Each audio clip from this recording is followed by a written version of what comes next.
O Wanderson ele citou duas dificuldades, né, vamos dizer. Realmente você fazer a primeira palestra e a última palestra realmente é difícil, mas tem uma situação que ele esqueceu, que é você fazer uma palestra depois de alguém que fez uma palestra muito boa. Né, também é bastante difícil, mas vamos ver se a gente vai conseguir fazer alguma coisa aqui. O Rovério, né, ele me pediu que fizesse alguma coisa com uma visão bem prática. Só porque, assim, a gente também vai querer mostrar para vocês aqui alguns exemplos de literatura, alguns exemplos de granja e alguns exemplos da experiência prática nossa, né?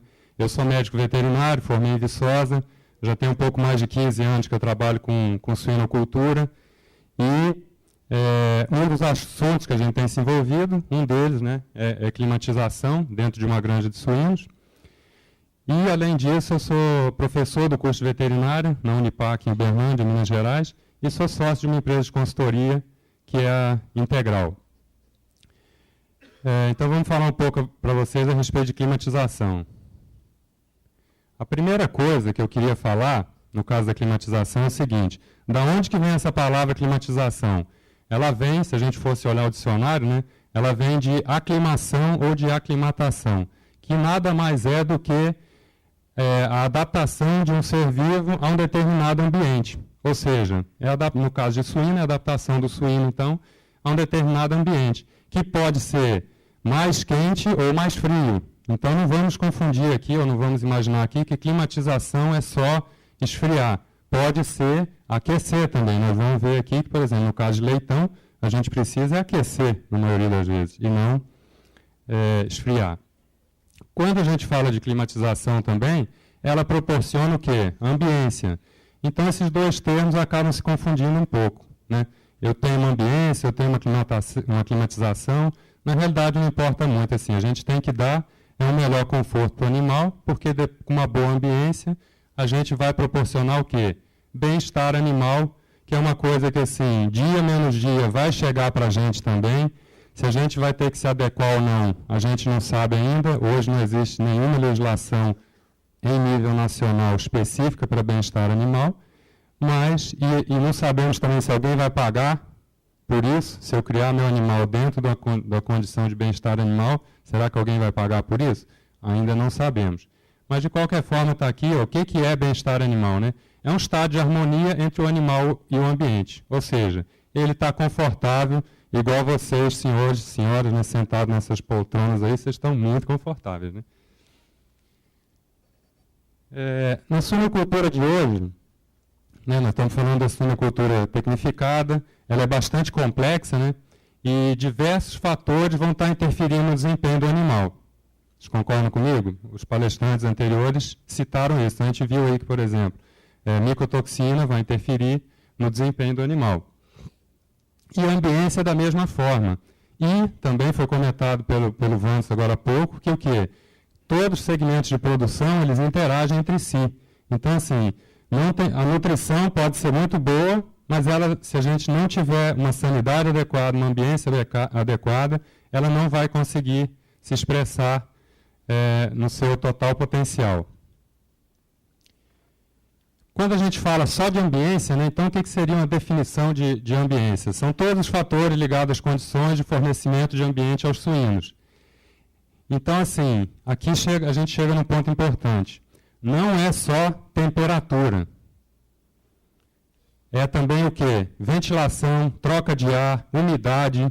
Então, vamos lembrar que, assim, ao longo da palestra a gente vai estar falando de climatização, ambiência, mas com certeza vocês vão ver que não se trata somente de temperatura, ou seja, de aumentar a temperatura ou de baixar a temperatura. Para exemplificar isso, está aqui, ó, quais são todos os fatores de ambiente da suinocultura. Então, a gente tem o fator social, que é densidade, comportamento. Né? A gente sabe que, assim, quanto mais a gente lota uma baia, por exemplo, um galpão, o desafio aumenta e o comportamento dos animais se altera também. Um exemplo disso é canibalismo. Fatores físicos, ruído, luz, espaço, poeira. Né? Numa época dessa de seca, a gente tem uma baixa umidade, a gente tem muita poeira. Regiões que trabalham com cama sobreposta, nessa época é terrível a gente entrar num galpão e a gente entra ali por meia hora, uma hora. Imagina um animal que fica 24 horas respirando aquele tanto de poeira. Os fatores biológicos, que são bactérias, fungos e micotoxinas, né, especificamente aqui falando, foi o assunto da palestra anterior. Fatores climáticos, temperatura e umidade, né, a combinação dos dois tem uma grande interferência, ou seja, uma alta temperatura com uma alta umidade é bem pior do que a alta temperatura, mas num clima seco. E fatores químicos, que são os gases. Então, vocês estão vendo que, assim, tudo isso aqui, na realidade, quando a gente vai fazer climatização, vamos dizer assim, a gente vai conseguir corrigir não só a parte de temperatura. Indiretamente, a gente consegue e deve corrigir também a questão dos gases, a questão da umidade, a questão da ventilação. Alguns parâmetros aqui para que vocês tenham uma ideia de quais são os parâmetros, né, ideais e também que eles não são só temperatura. O que seria a temperatura ideal para matrizes e suínos em terminação? De 18 a 21 graus. Aí vocês já vão fazer a primeira pergunta. Aonde aqui no Brasil que eu tenho 18 a 21 graus o dia inteiro, a noite inteira, a semana inteira? Gases, de 10 a 20 ppm de amônia. Amônia é aquele gás que a gente consegue sentir o cheiro dele, se é que se pode chamar assim, dentro da granja. Irrita o nosso nariz, irrita o nosso olho, e isso que a gente entra um pouquinho lá na granja, e nós estamos com o nariz aqui em cima e o suíno está com o nariz ali embaixo. Então, sempre que a gente quer fazer algum teste, vamos dizer assim, ajoelha e respira na altura do focinho do porco. A luminosidade, né, então, assim, existem determinações de quanta luz que deveria ter, né? Então, isso aqui é uma simples medida, de 40 lux é uma medida. Isso é o mínimo que deveria ter, e vocês vão ver que cada um desses parâmetros, no slide seguinte, como o material vai ficar para vocês, aí eu coloquei as referências, né? Da onde que vem cada um desses números aqui.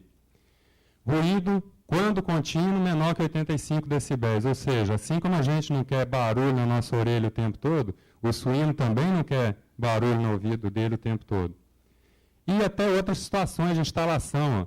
Tem gente preocupada até com isso aqui. Ó. Quando você tem leitão em creche, você não deveria ter mais do que 11 milímetros de espaço entre um ripado e outro. No caso das porcas, a largura do ripado tem que ter pelo menos 8 centímetros.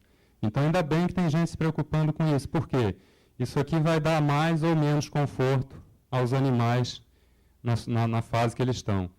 Então, aqui, ó, não precisa ler nem se preocupar com isso aqui, vocês vão ter esse material para vocês, né? Mas o que eu queria mostrar com isso aqui é assim, aqueles dados todos do slide anterior vêm dessas fontes aqui. E eu já passo para vocês o seguinte, ó, todas elas, nenhuma delas é brasileira.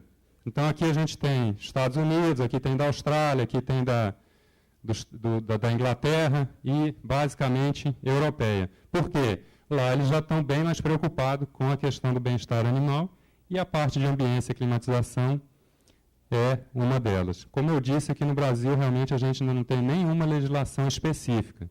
E, como a gente comentava ontem com alguns colegas ali, um pouco antes do jantar, a gente vai ver bem mais trabalhos mostrando os efeitos negativos de uma situação ruim de climatização de ambiência do que resultados positivos. Né? Então, assim, quanto que eu consigo aumentar não sei o que se eu der determinada temperatura?